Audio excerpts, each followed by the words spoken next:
ఇక స్వాతి అయితే ఇందుతోటి అయినా వాళ్ళు చూసారా ఎంత మంచి వాళ్ళుగా అనిపిస్తున్నారో కదా, వాళ్ళు చూడు ఆ బంగారం అంతా తీసుకొచ్చి మనకే ఇచ్చారు, వాళ్ళు ఎంత మంచివాళ్ళు అని చెప్పి ఇక రాజ్ గురించి తలుచుకుంటూ ఇక స్వాతి అయితే తెగ పొగడేస్తూ ఉంటుంది ఇందు ముందు.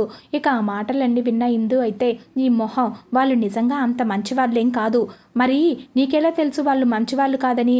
నాకే తెలుసు, ఎందుకంటే వాళ్ళు దొంగలు కాబట్టి అని చెప్పి ఇక అనడంతో ఇక స్వాతి అయితే ఒక్కసారిగా హబాక్ అయిపోతూ ఉంటుంది. ఏంటి నువ్వనేది?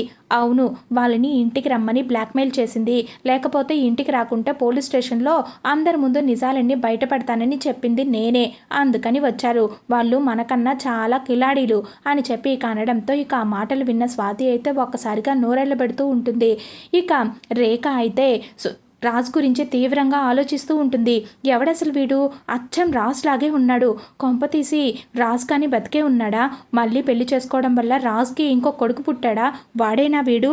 లేదు, ఆ రోజు రాజ్ నా కళ్ళ ముందే చనిపోయాడు, నేనే నా చేతులతో చంపాను, మరి అలాంటప్పుడు రాజ్ బ్రతికి ఉండే ఛాన్సే లేదు, మరి వీడెక్కడి నుంచి వచ్చాడు? అసలు వీడెవడో కానీ ముందు వీడి పుట్టు పూర్వత్రాలన్నీ కనిపెట్టాలి అని చెప్పి ఇక రేఖ అయితే తెగ టెన్షన్ పడిపోతూ ఉంటుంది.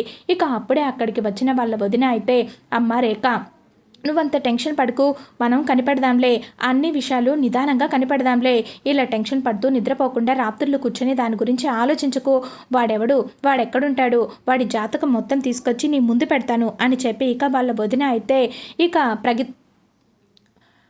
ప్రతిజ్ఞలు చేస్తూ ఉంటుంది. ఇక రేఖ ముందు, లేదు వదిన, ఇది వదిలేసేంత చిన్న విషయం కాదు, పాపం పెరిగి పెద్దదైనట్టు వాడు కూడా పెరిగి పెద్దదైనట్టున్నాడు, వాడిని చూడు, అసలు నువ్వు ఒక్క నిమిషం రాజే బతుకొచ్చి నా ముందు నిలబడ్డా అన్నంత భయం వేసింది వాడిని చూడగానే, అచ్చం అదే రూపం రాజ్ లాగే యాస్టీస్ దిగిపోయాడు, అసలు వాడెవడో వాడి గురించి మొత్తం డీటెయిల్స్ అన్నీ తెలిసేంత వరకు నేను మనశ్శాంతిగా ఉండలేను అంటూ ఇక తెగ టెన్షన్ పడిపోతూ ఉంటుంది రేఖ.